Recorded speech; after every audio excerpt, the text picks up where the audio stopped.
Mirror, mirror on the wall, who's the fabbest of the four? This is Steph and Cat Talk Wow. Yeah, yeah. Making her way to the mic. They start dimming the lights. You start feeling alright. From Birmingham, home of the Teddy Longs, and the room is stutters. More once you discover. For all of the lovers, Whitney Houston and Roman Reigns. For all of the lovers, and Mickey James and Marvin Gaye. For all of the lovers, and Sasha Banks, Janelle Monáe, Silk, Sonic, and Paige. Allow me to say, look, I just found a place we'd escape. Every one of us, I was kinda late. I just made it off the struggle bus. Walking by the fate, cause I know it's right in front of us. Yo, I ain't with the hate, gotta.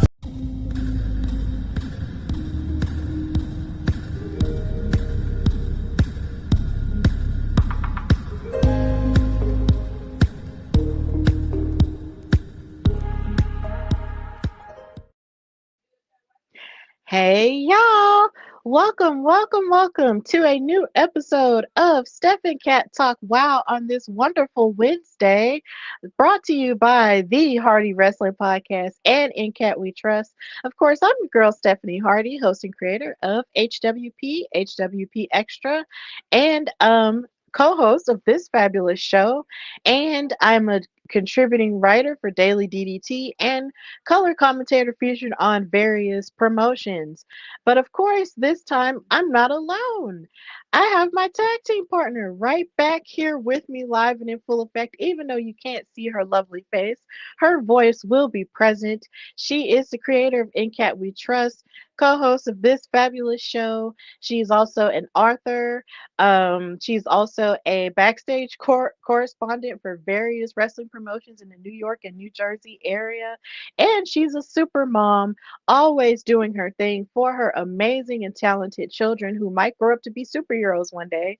She is Katrina Blake. How are you, Kat? Thank you for that intro. I am well. I am tired. I'm always tired, I feel. But I am okay. I'm not bad and happy to be back.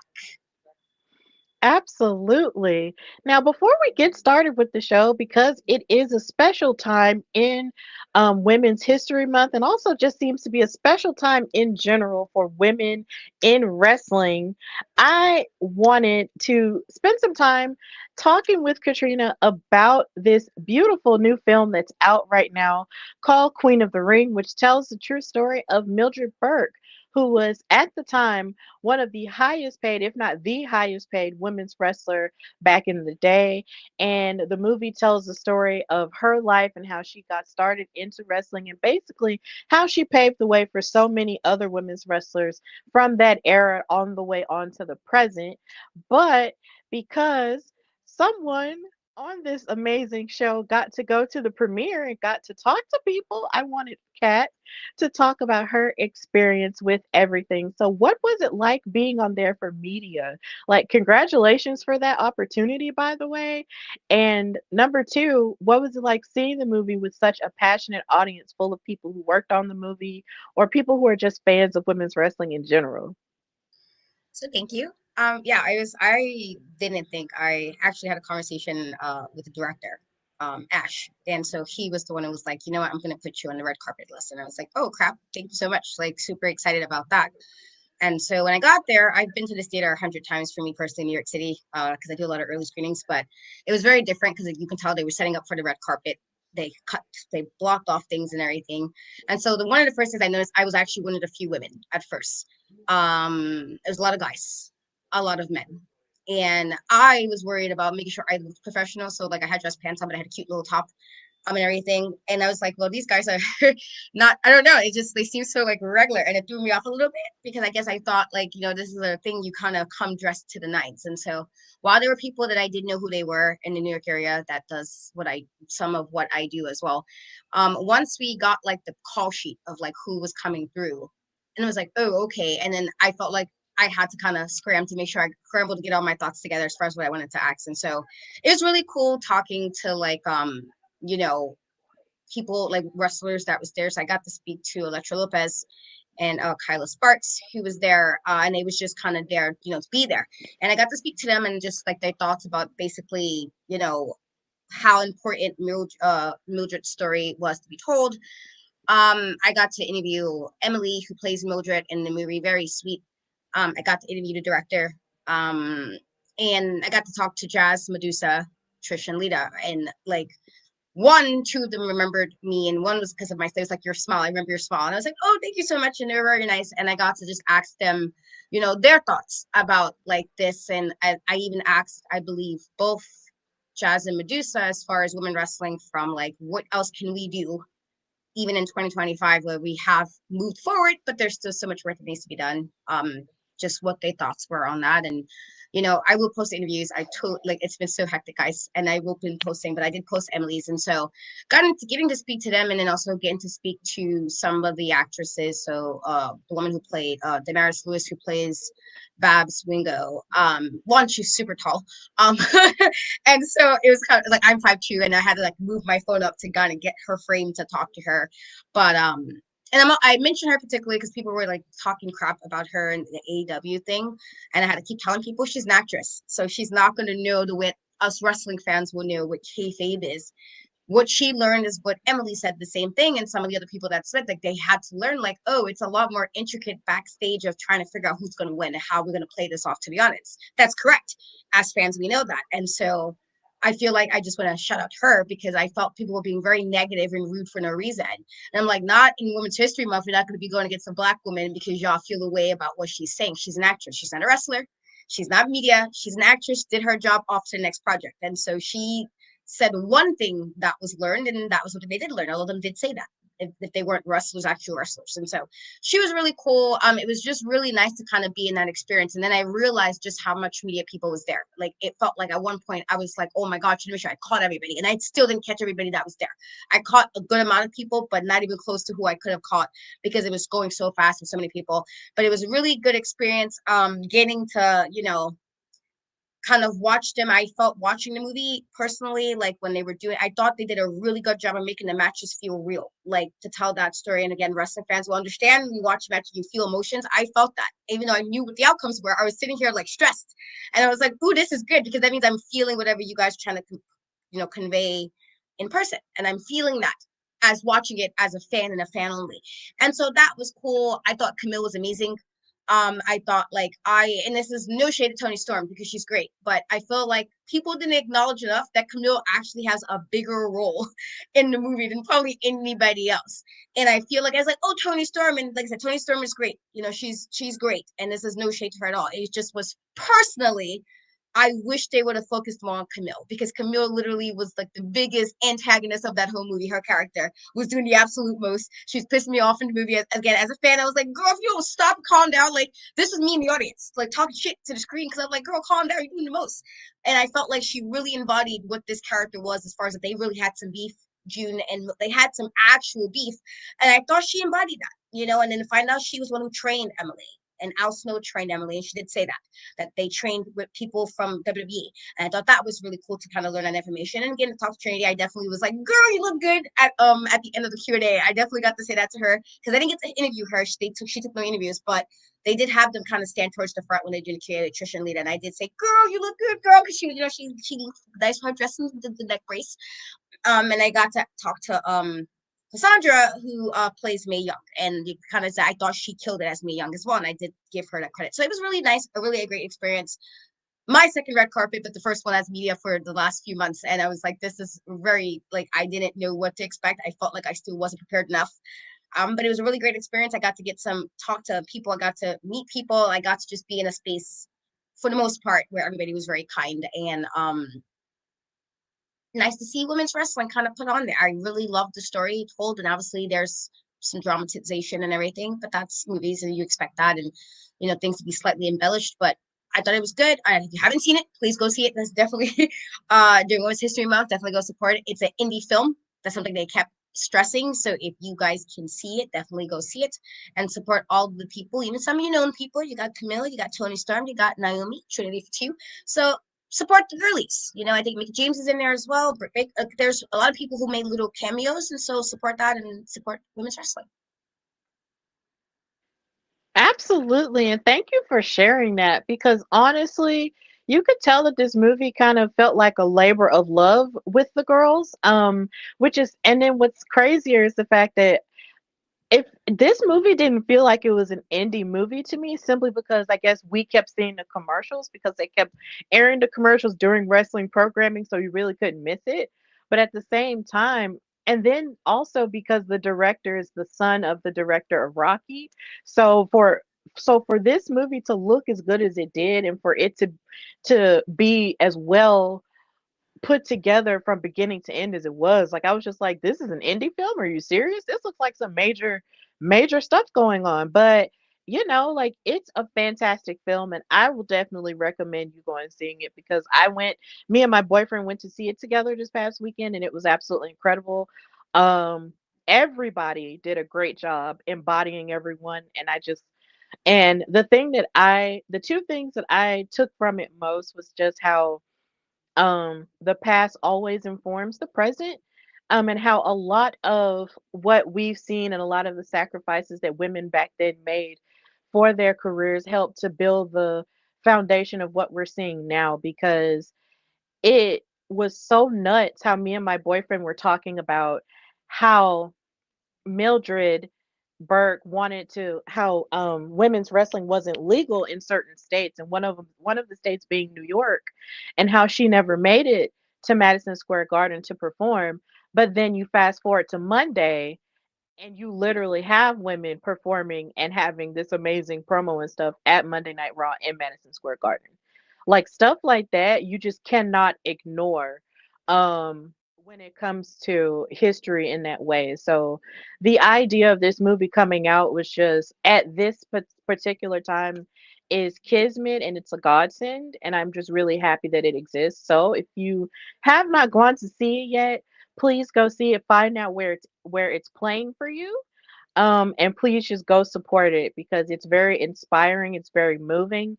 And also, if you've never even watched wrestling before, please go see it because it's still inspiring, it's still very moving.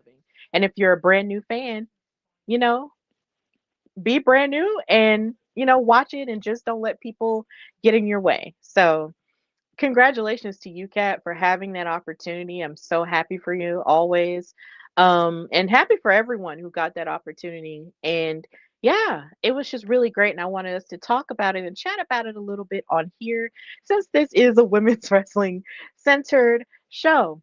But of course, we are here to talk about the latest episode of Wow Superheroes, Women of Wrestling. So the name of this episode was Who's the Fabbest of the Four? And of course, this aired on March the 8th and March the 9th. And the episode started with Santana Garrett coming out, riding high over her victory over Paola the Colombian Goat with Abilene Maverick banned from ringside. And she came out and um, asked, basically just calling David McLane out and saying that he's a man of his word, and talking about how she believes a championship match is earned and not just given. So he decided that with her defeating Paola the Colombian Goat, that she would have the next opportunity to face off against the Classmaster for the for the WoW World Championship, and that match is taking place this weekend. So, Katrina, how do you feel about Santana now being the contender for the Classmasters title? I'm okay. I'm okay with it. Like I feel like Santana was trying. She came back to WoW trying to prove something to herself, but to she's considered a vet in the game. Been wrestling a long time, and sometimes you just gotta be like, I still got it, and I feel like it was a part of that, but also she's been working hard. I feel like she's been in a lot of like great matches, and like sometimes something would happen and she got thrown off a little bit for it, or they put her in like a tag team kind of a match. And while I do, I love tag wrestling for the women that have the teams on WoW, but I also say that sometimes when you can tell a person wants the main title, then let them do what they need to do. And I feel like now that she did everything she can do and she's now the number one contender, let her do what she needs to do. Let her have that match. It shouldn't be no weirdness. There's a lot of people in WoW when they become champions don't know how to act. I don't know how to make sure they do the correct thing and not do nonsense when it comes to the belt. There's quite a few, a few of them there. And so she did what she was supposed to do. She became the number one contender. There should be no issue to give her what she's deserved in this regard. I feel like she wasn't wrong. I feel like, again, the top prize, and while is the championship that is currently owned by the Classmaster. So sis, do what you got to do, get that title. Absolutely. And plus, considering she's decorated and has won the title before and the tag titles too, it is refreshing to see someone like her who is, just a, amazing, lawful, good person go after the title in that way. So I'm definitely pumped about it. It's going to be interesting because the Classmaster is so powerful, but yet so technically sound in the ring as well, going up against Santana, who is also pretty technically sound, but a little bit quicker. So I am interested in seeing how that goes and seeing her have that chance and opportunity. But of course, Samantha Smart is never far away from the Classmaster. So we just have to wait and see what happens this weekend in that match. Also, just to jump back into the Queen of the Ring thing, I forgot to mention Birmingham, Alabama has a great presence in it, and I was just really happy about that. But back to WoW. I just had to just shout us out for a minute because that will just never leave my soul. I talk more about it on my show, but either way, it was great. So, earlier also in that night after Santana Garrett got her opportunity, Lana Star was sharing her excitement over Penelope Pink and Holly Swag having their main event for the tag titles. And Lindsey and Laurie, the Carlson twins, still seem to be very salty and upset at the idea that Penelope and Holly have the chance and not them. But Lana just keeps dismissing their feelings about it, and Holly and Penelope, well, Holly seems more excited about it than Penelope does. And when Holly actually wanted to get a high five from Penelope, she just picked her magazine back up and just started reading it because she was just disinterested. And Holly gave herself a self high five. Shout out to DDP. So that was interesting. So we this feeds into our first match, which was Miami Sweet Heat versus Princess Aussie and Tormenta in a rematch of sorts, because of course the last time they faced each other, that was for number one contendership. To be next in line to take on Big Rigs and Bourbon, and Tormenta and Princess Aussie won that match. So, of course, Lana Star does not come out with them because they're beefing right now. And the match started with Lindsey and Princess Aussie. And Princess Aussie and Tormenta seem to have their game on lock when it comes to their chemistry, number one. And number two, with scouting all of Lindsey and Laurie's moves before they could even do them. They were ducking them, they were basically throwing them out of the ring, beating them up, and also evening up the odds when they tried to jump on Princess Aussie at the beginning of the match. Like, this match was pretty amazing in terms of all of the attacks that Princess Aussie and Tormenta were having. It was so bad to the point to where Lindsay and Laurie seemed to just be completely off their game in this match. And there were suicide dives, there were all types of high flying from Aussie and also Tormenta, and they just seemed really locked in. But eventually, I feel like I had never really, it's been a minute since we've seen Lindsay and Laurie fight this hard for a victory, but they fought pretty hard for it. There was even brawling towards the ending component, the ending part of the match. But once Princess Aussie got hit with the Fab jab after she was shoved by Lindsay and Tormenta by accident, Miami Sweet Heat wound up getting the win there.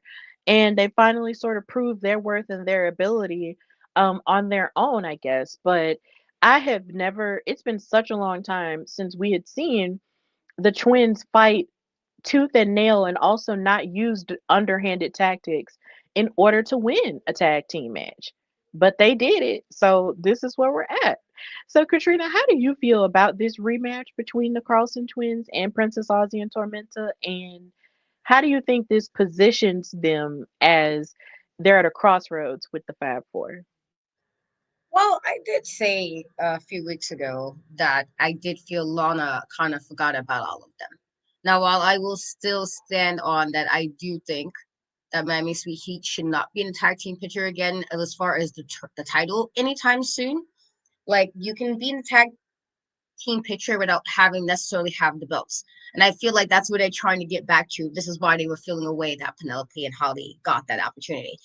With that being said, I definitely do think that Lana might be losing her squad. You know, like you're not too concerned about Penelope, and Penelope don't like Holly. And something that was mentioned later on in the show was about referencing like how could you trust Holly, which she did, what she did to her mother, and that's facts. You know, like if you can put your own mom under the bus, I feel like you would put anybody under the bus. That's your mom. And I feel like her just you wanting to live a high life or living a better life, it's not like you're necessarily your mom's fault if things is a bit harder. You know, everybody's not born rich or stuff happens. And so, like, the fact that she was able to leave your mom so quickly and no level of remorse in anything, I feel like Lana's not taking that into consideration, that you got to be, like, mindful of, like, maybe she BSing. I feel like Lana doesn't seem concerned about the original people. And now this is with regards to Miami Sweet Heat and to Penelope. Like the fact that Penelope don't even want to be involved with Holly and you just seem like ignoring it. And sometimes, like, depending on what the situation is, you can ignore it because it's not a big deal. But in this situation, it seems like you may be losing the squad. I think you should probably be more aware of that. So I did like that one. Princess Aussie and Tormenta definitely put the fight into that matchup, but I also did appreciate that Miami Sweet Heat did fight them without engaging in shenanigans. Like they were able to be like, you know, we won this fair and square. Nobody interjected, nobody was involved, and we actually did this. And so I can give kudos where kudos is deserved. And so they kudos for that. But I do think it's like because you have somebody like Princess Aussie and Tormentor who can, wrestle solo and together as well, like you got to bring your A game. I think they did, and so I'll give them that for the win. But I do think that somebody got to have conversation somewhere. But it's definitely feel like at some point it's going to come to a head.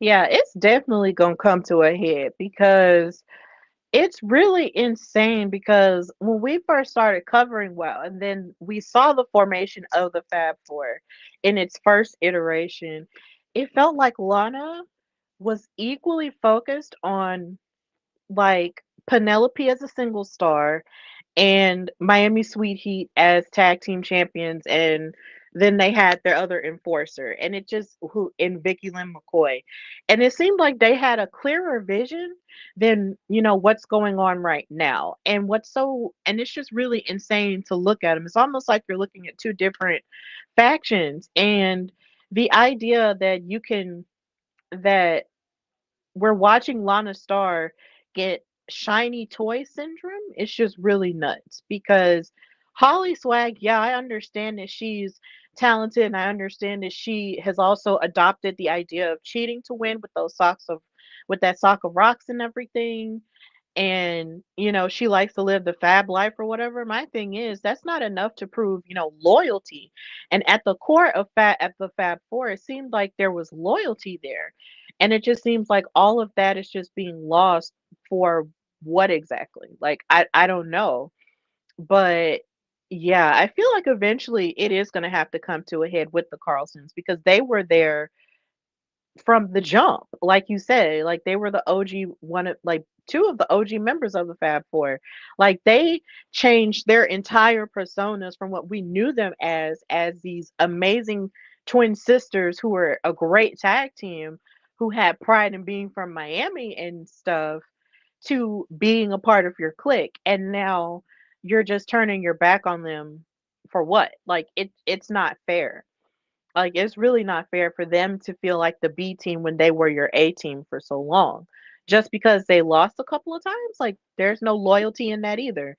So, yeah, it's definitely going to have to come to a head, and we'll definitely see what happens there. But I am happy that at least the Carlsons were able to get that win on their own. As excited as I am to possibly see Princess Aussie and Tormenta be in the tag team title picture, I'm at least happy that Miami Sweet Heat at least got a win on their own, to prove that they're still a premier tag team in WoW. So that was cool. So we'll wait and see about that.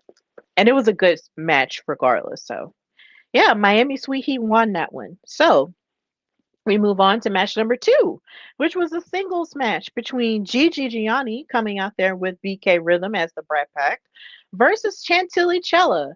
Now, this was kind of like a continuation from last week where we saw BK Rhythm um go up against, I believe, I can't remember if it was Roxxy Fierce or someone else, but either way, they both had matches one after the other, and this was Gigi going up against Chantilly. And Gigi had a new theme song and it sounded very voguish and I really liked it and it definitely fits her fashionista persona and here's a shot of her face card which I always appreciate because she is a beautiful girl. Um and I really did enjoy her theme song. But before we even get to the match itself, we get to Katrina's least favorite part of WoW, which is BK's bars. She actually had a rap verse curated especially for Gigi Gianni in this moment for her bestie.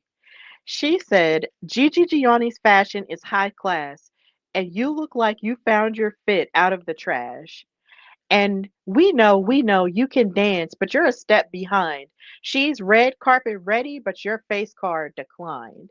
And I'm just looking like, why would you say that about Chantilly Chella? She is literally gorgeous. Stop it. Literally stop it. Like, I understand Gigi's pretty, but you're not about to drag Chantilly like she's not pretty either. And her gear is fantastic. But moving on, to get into the match, Gigi, of course, was her regular vicious self. But of course, Chantilly Chella was holding it down for the rest of the match. They were trading holds on the mat, and then there was a 2 count. Chantilly Chella actually had a headlock takeover, but then Gigi was able to reverse a number of the holds that Chantilly Chella was trying to lock on her.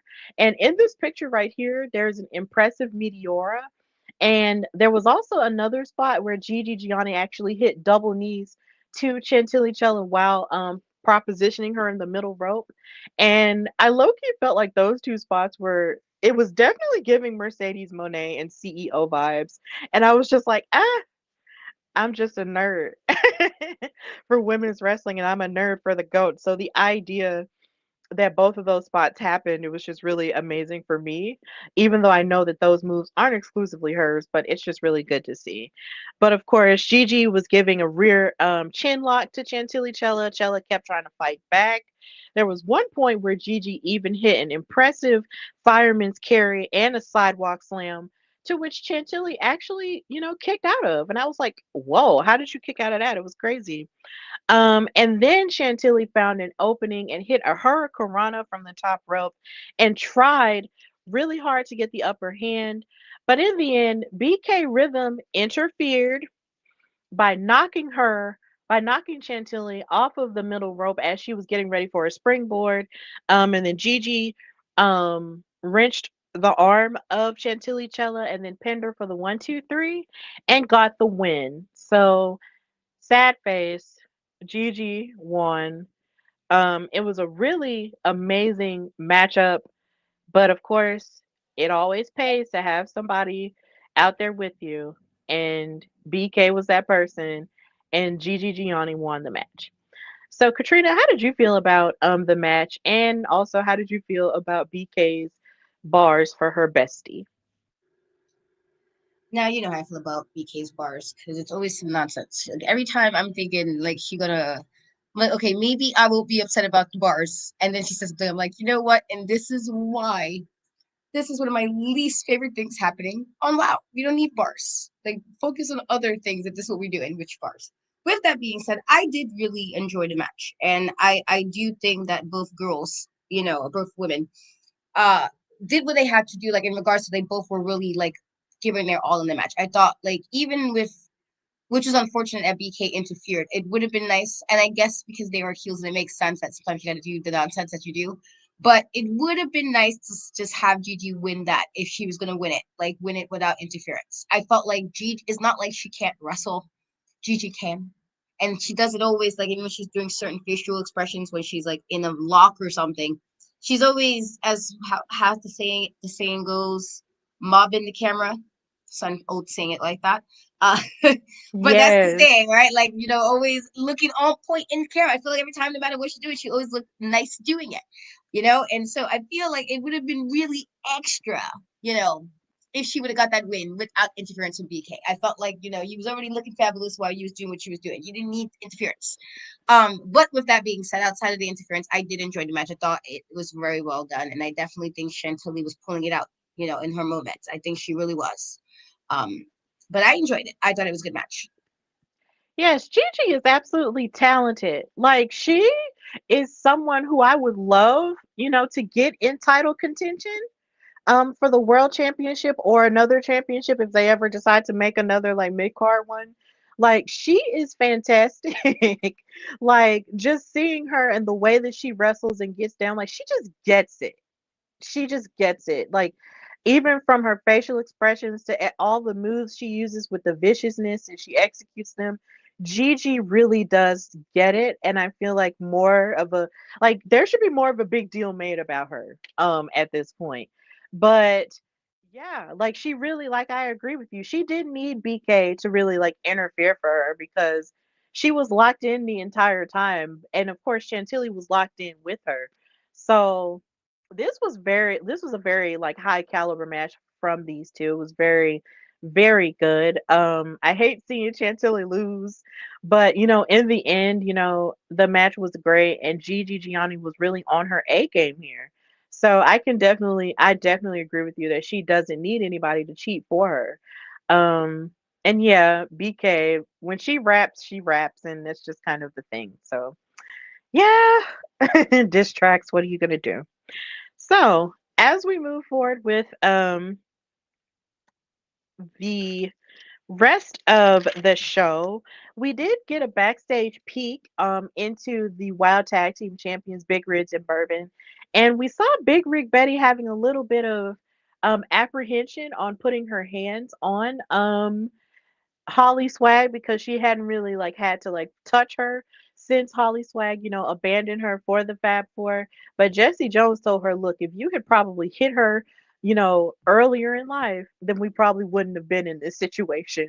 But you just got to stay locked in so we can keep these titles and bring the titles home.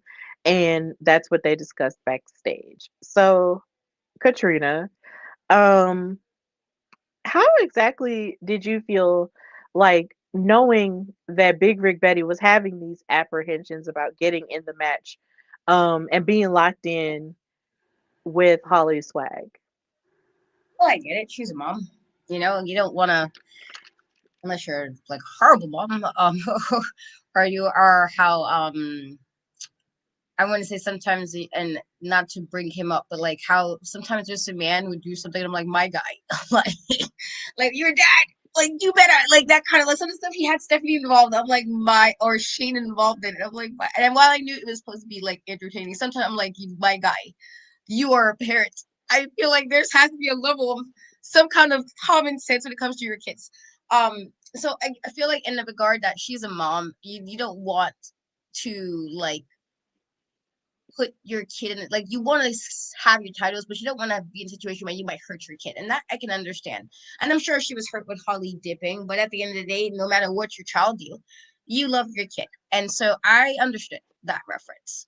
With that being said, and also one of those things is like, listen, if I gotta prove a point and teach you, because sometimes parents gotta teach kids necessarily in a bad way, but sometimes you just gotta let kids know that listen, there's a reason why I'm mom, or there's a reason why I know I'm saying what I know, or just it's whatever the case may be. And I feel like if you gotta teach her a lesson, like you're not winning these titles, then do what you gotta do, sis. Like you can feel bad after and love from afar till she ready to get her stuff together. But this is a title. And Holly made her choice when she left. Could have been y'all. You was already champions before, like you made that choice. So I can understand from a mom perspective, like, oh, you don't want to put yourself in a situation where you got to fight your kid. But also, sometimes you got to let the kids know. Yeah. Definitely. It's almost like where my mom was, how so many people's moms would say, "Look, I'm not one of your little friends. I'm your mother, and you really have to put your foot down and stuff." So that's what Big Rig Betty, had to do. She had to really like lock in and keep the titles because in the end, she might really love her child, but at the end of the day, you need to beat your child up like she's any other woman or any other opponent. So we will definitely get to that in a little bit. So we move into match number 3, which involved not Foxy, Roxxy, Lord, Fierce, going up against Genesis, who is of course chomping at the bit to get more opportunity in the WoW side of things, to get, her chance at WoW Glory and the WoW World title. Um Something that I really loved about Roxy's entrance here was the fact that you had audience members saying "ooh ooh" to her theme song, "ooh ooh," and I was like, "Yeah, y'all better do that." I love crowd participation. Then another thing that was funny on commentary was the fact that David McLane finally learned what DMV meant because he apparently did not know what it stood for.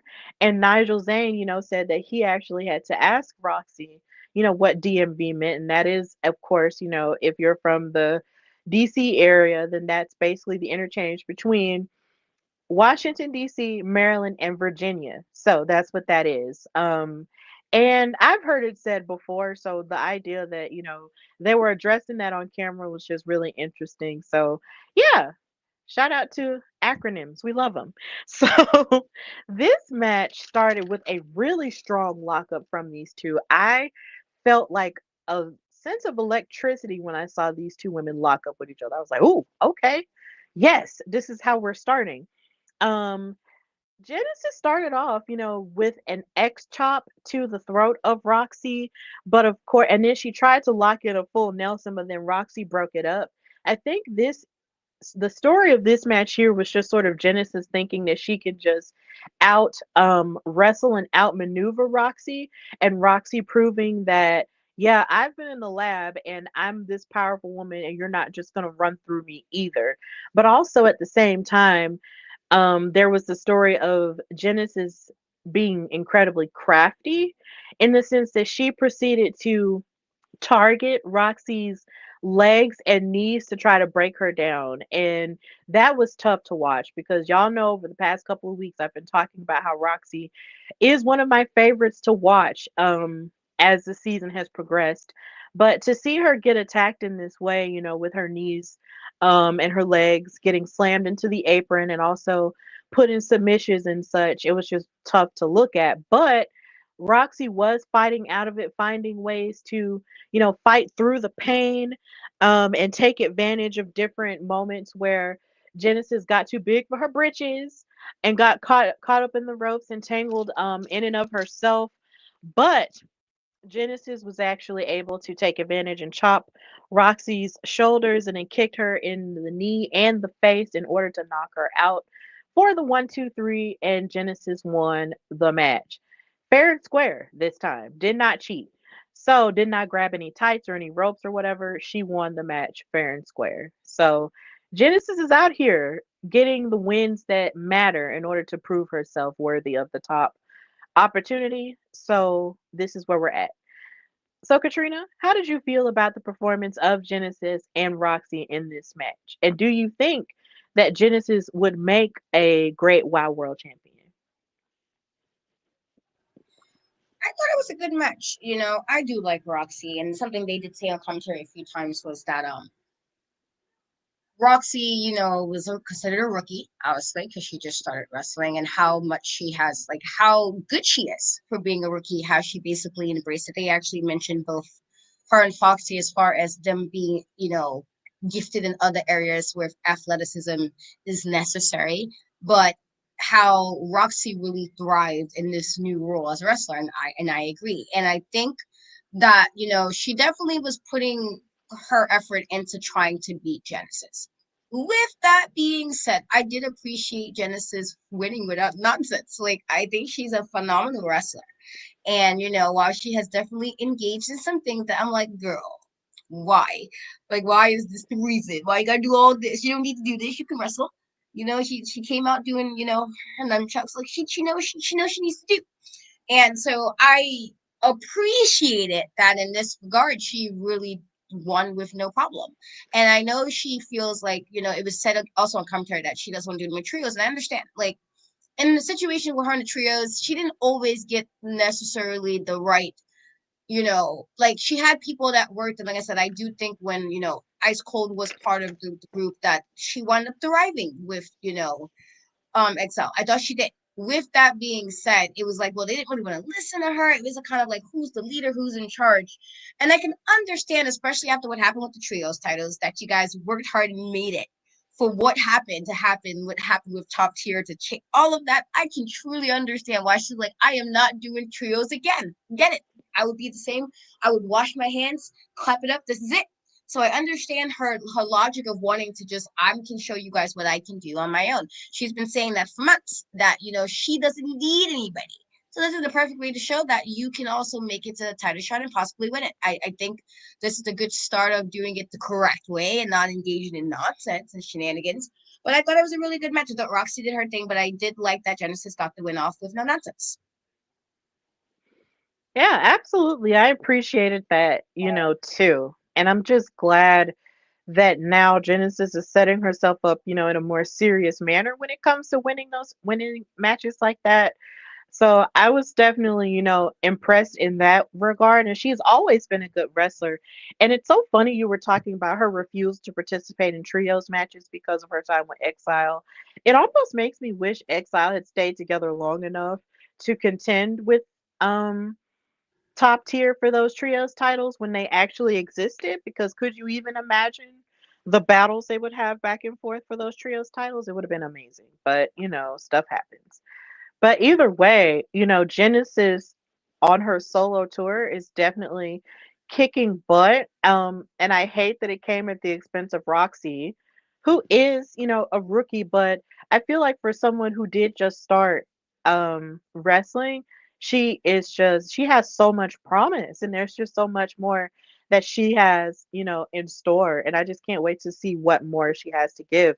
And the fact that she just kept fighting through the attacks that Genesis was giving to her legs over and over again, like that just says a lot about her. So I can't wait to see what's in store for her. I feel like I say that every week, but I can't wait to see what's in store for Roxy, in her future. But Genesis got the upper hand and won this match. So that's where we're at. So we're moving into our main event, Kat. The tag team match for the Wild Tag Team titles between Big Rigs and Bourbon, Jesse Jones and Big Rig Betty going up against Holly Swag and Penelope Pink, of course, with the fabulous Lana Star out there. So, Kat, take it away. Let us know what happened in this fantastic main event. So they did mention coming in that in particular with the Fab Four that Penelope and Holly are not on the same page. When the match started, it did start off originally. Basically, Penelope kind of pushed Holly into the ring, and it was Holly and Jesse. But then Holly quickly rolled out and basically tagged Penelope back in, so Penelope would wind up taking over the match. I do think Penelope, kind of came in well, but Jesse was really showing her why she's tag team champion. I thought, she did really well in that regard in the very beginning, kind of just showing like, well, you're not going to get this over on me, Um, she had Penelope in like this hold where I don't know what it's called, but she had her in this hold. And to the point where I thought at one point it looked like, ooh, Penelope, you look like you're struggling a little bit. It was a little bit Hmm. concerning. And then Penelope will basically roll off to the corner where she's basically now in the corner of Big Red Belly. And so Holly's now back on the turnbuckle and the ropes and everything. Like she didn't just, tag in Penelope. So Penelope basically took a good chunk of the brunt in the first half of the offense.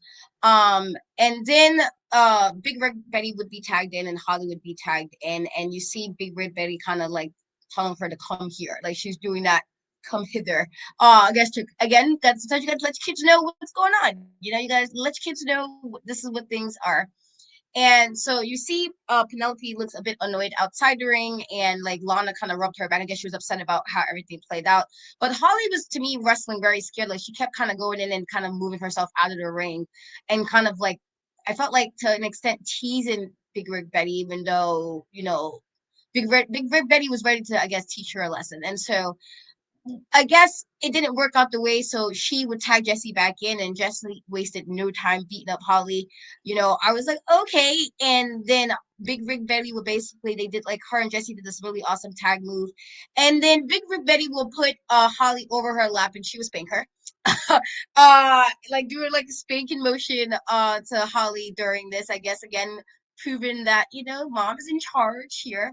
And then Holly didn't particularly like that, and so she started trying to beat up Big Rig Belly. Like, she seemed really upset about that.